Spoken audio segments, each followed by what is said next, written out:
Question है if NET-14 and NET-15 are 5 digit number such that there sum 157,229 then n plus e plus t would be क्या आएगा। तो हमें option दे रखा है, ए दे रखा है 15, बी दे रखा है 21, सी दे रखा है 25 और डी दे रखा है 72। तो करना क्या है, क्वेश्चन को सॉल्व कैसे करना है हमें। तो NET 14 और NET 15 इनका जो सम दे रखा है वो कितना दे रखा है आपको 157,229 ये दे रखा है। तो देखिए 5 + 4 ऐड करेंगे तो 9 आएगा, 1 और 1 ऐड करेंगे तो क्या आएगा 2। तो मतलब जो इस NET और इस NET का जो सम है वो कितना आ रहा है आपका 1572। तो दो NET ऐड हो रहे हैं तो क्या आ रहा है 1572 आ रहा है। तो NET अगर निकालेंगे हम तो कितना आ जाएगा, इस 2 से उधर जाके डिवाइड कर देंगे तो कितना आ जाएगा 786 आ जाएगा। मतलब उसने ये तो बोला था n कितना है आपका 7, e कितना आ जाएगा आपका 8 और t कितना आ जाएगा 6 आ जाएगा। तो n plus e plus t आपको निकालना है तो क्या करेंगे 7 + 8 + 6 कितना आ जाएगा 8 7 15 15 6 21। मतलब जो आपका ऑप्शन है बी वाला ये क्या है करेक्ट है। और ये जो क्वेश्चन है वो CSIR नेट जून 2017 में। अगला क्वेश्चन है if p + 1/q = 1 and q + 1/r = 1 then find the value of PQR। तो क्या दे रखा है आपको p + 1/q = 1 दे रखा है और क्या दे रखा है इस तरफ q + 1/r = 1। तो देखना क्या करना है आपको, यहाँ पे एलसीएम ले लीजिए तो क्या आ जाएगा PQ + 1 = Q आ जाएगा। ठीक है, फिर यहाँ पर आप देखेंगे तो क्या आ जाएगा QR + 1 = R आ जाएगा। हमें करना क्या है, इसको देखिए इस तरह सॉल्व कर लीजिए QR = क्या लिख लेंगे हम R - 1 लिख लेंगे। और हमें करना क्या है, इस वाली इक्वेशन में बोथ साइड LHS और RHS में क्या कर लेना है R का मल्टीप्लाई कर लेना। क्यों, क्योंकि हमारे पास यहाँ PQ दे रखा है, अगर R और आ जाएगा तो हमारा ये क्या बन जाएगा PQR बन जाएगा। तो यहाँ पे क्या कर लीजिए आप R का मल्टीप्लाई कर लीजिए तो PQR + R = क्या हो जाएगा QR हो जाएगा QR। अब देखिए हमने देखा था QR की जो वैल्यू मेरी आई थी वो कितनी आई थी R - 1। तो हम यहाँ पर क्या कर देंगे पुट कर देंगे तो PQR + R = कितना आ जाएगा यहाँ पे R - 1। अब देखिए बोथ साइड जो है वो R से R क्या हो जाएगा कैंसिल। तो हमारा जो आंसर आ जाएगा PQR का क्या आ जाएगा -1। तो मेरा कौन सा ऑप्शन सही है, तो मेरा ऑप्शन ए सही है। तो अगला क्वेश्चन हम देखते हैं। अगला क्वेश्चन हमारा कह रहा है कि n is 2 digit number such that the product of its digit when added to their sum = n। तो उसने बोला है कि n आपका क्या है 2 डिजिट नंबर है। तो आप n = अगर 2 डिजिट नंबर है तो 2 डिजिट नंबर कैसे लेट किया जाता है, तो 10x + y लेट किया जाता है, ये आपको पता ही है। उसने बोला है कि जो प्रोडक्ट है डिजिट का, डिजिट आपकी क्या है x और y ये डिजिट है, इनका जो प्रोडक्ट है तो प्रोडक्ट क्या होगा x × y।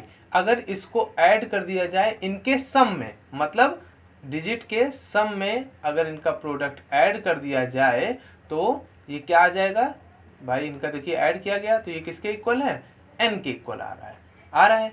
तो xy + x + y और n क्या है आपका 10x + y। तो यहाँ से y क्या हो जाएगा कट जाएगा, xy = कितना आ जाएगा x से 10x में से x ये उधर जाएगा तो माइनस हो जाएगा, कितना बचेगा 9x। x से x क्या हो जाएगा कट जाएगा, तो y की वैल्यू कितनी आ जाएगी आपकी 9। और क्वेश्चन में देखिए उसने बोला था द यूनिट डिजिट, यहाँ पे क्वेश्चन क्या है यूनिट डिजिट उसने पूछा था, यूनिट डिजिट उसने पूछा था n का, तो क्या आएगा 9 आएगा। तो ऑप्शन नंबर आपका क्या है 4th नंबर सही है। तो ऑप्शन आपका डी करेक्ट है। अगला क्वेश्चन देखते हैं। उसने बोला है कि how many digit are there in 2^17 × 3^2 × 5^14 × 7। तो इसमें हमको डिजिट निकालने हैं। तो क्वेश्चन हम लिख ले रहे हैं एक बार 2^17 × 3^2 × 5^14 × 7। तो ये सब क्वेश्चंस को करने का एक बहुत ही सिंपल सा तरीका है। करना क्या है, हमेशा हमें ऐसे नंबर ढूंढने हैं जिनका मल्टीप्लाई 10 हो, मतलब 0 की फॉर्म बना रहा हो। तो देखिए 2 और 5 का जो मल्टीप्लाई होता है वो क्या आता है, हमेशा 0 के फॉर्म में आता है, मतलब 10 आ जाएगा। तो लास्ट में क्या आ रहा है, 0 आ रहा है। तो करना क्या है, देखिए यहाँ 2 की पावर जो है वो कितनी है 17, यहाँ 5 की पावर कितनी है 14, तो इनको सेम करना होगा। तो 2 की पावर 3 हम अलग कर ले रहे हैं और 2 की पावर 14 अलग कर ले रहे हैं, और यहीं पे लिख ले रहे हैं 5 की पावर 14 इंटू 3 की पावर 2 इंटू 7। तो देखिए 2 इंटू 5 करेंगे कितना हो जाएगा, यहाँ पे ऐसे लिख लेंगे, इसको हम ऐसे लिख सकते हैं ना, 2 इंटू 5 की पावर 14 इंटू 2 की पावर 3 कितना हो जाएगा यहाँ पर 8, 3 की पावर 2 कितना हो जाएगा 9 और इंटू 7। तो 5 इंटू 2 कितना होता है 10 की पावर 14। अब आप इनका मल्टीप्लाई करा लीजिए केवल, कितना होता है 8 9 सा 72 इंटू 7, मल्टीप्लाई कराइए 7 का 72 में 14 17504 इंटू 10 टू द पावर 14। तो अब इन्होंने हमें बताना क्या था कि कितने डिजिट होंगे इस पूरे कैलकुलेशन में सॉल्व होने के बाद। तो देखिए 504 तो आपके 3 डिजिट यही हो गए, और 10 की पावर 14 मतलब आगे इसके 14 जीरो और लग जाएंगे, 14 जीरो और ये 3 डिजिट, तो टोटल कितने हो गए 14 प्लस 3 कितने हो गए 17 डिजिट हो गए। तो ये 4th नंबर क्या है, ऑप्शन सही है आपका। तो अगला क्वेश्चन हम देखते हैं। अगला क्वेश्चन उसने बोला है चूज दी लार्जेस्ट नंबर आपको निकालना है। तो क्या क्या नंबर है आपके पास, 2 की पावर 500, 3 की पावर 400, 4 की पावर 300, 5 की पावर 200। हमें लार्जेस्ट नंबर निकालना है। तो कैसे निकालेंगे, एक बात याद रखिए कि सबकी जो पावर है, सबकी पावर जो है वो हमें सेम करनी होंगी। तो कैसे करेंगे इसको हम, 2 की पावर 5 की होल पावर 100, और इसको क्या कर सकते हैं 3 की पावर 4 की होल पावर 100, इसको क्या कर सकते हैं 4 की पावर 3 होल पावर 100, इसको 5 की पावर 2 होल पावर 100। देखिए सबकी जो पावर है हमने क्या कर ली, सेम कर ली। 2 की पावर 5 कितना होता है 32 की पावर 100, 3 की पावर 4 कितना होता है 3 3 सा 9 9 सा 81, 81 की पावर 100, 4 की पावर 3 कितना होता है 64 की पावर 100, 5 की पावर 2 कितना होता है 24 की पावर 100। तो आप देख सकते हैं इसमें आप डायरेक्ट आप देखते ही आंसर बता देंगे कौन सा सही है, ये बी वाला जो है वो सबसे बड़ा नंबर है। तो ऑप्शन आपका कौन सा होगा, 3 की पावर 400 जो है ये सबसे बड़ा नंबर है, लार्जेस्ट नंबर है। तो बी ऑप्शन आपका सही है। तो अगला क्वेश्चन देखते हैं हम।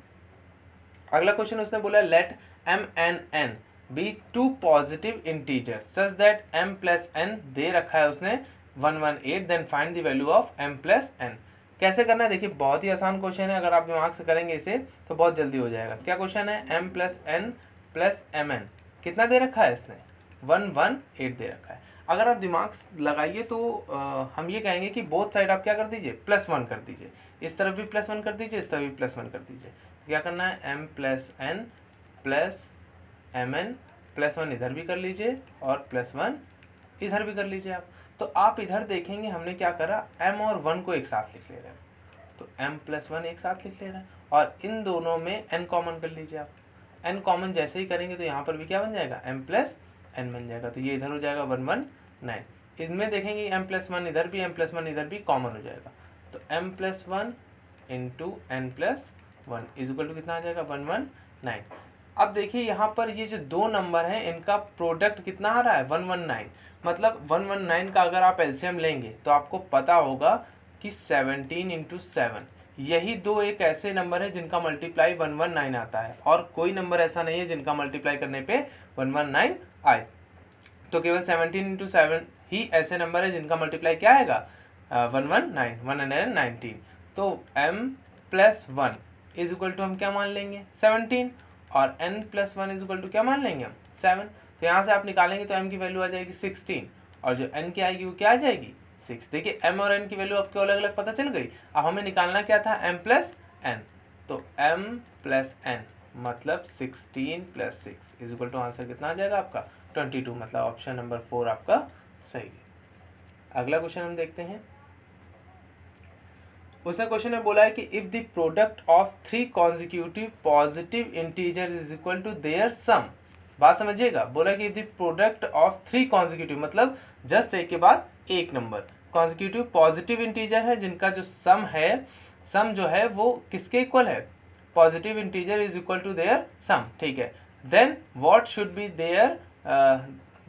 B the sum of their squares, मतलब उनके स्क्वायर्स का सम क्या होगा।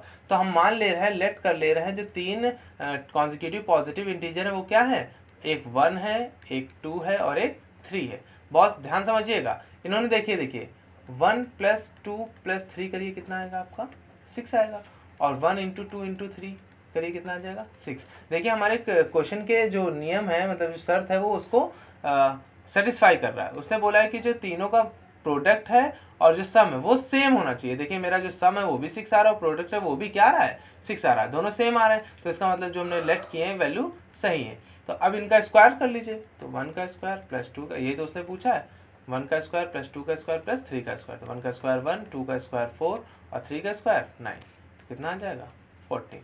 तो ऑप्शन आपका कौन सा सही है, बी ऑप्शन सही है।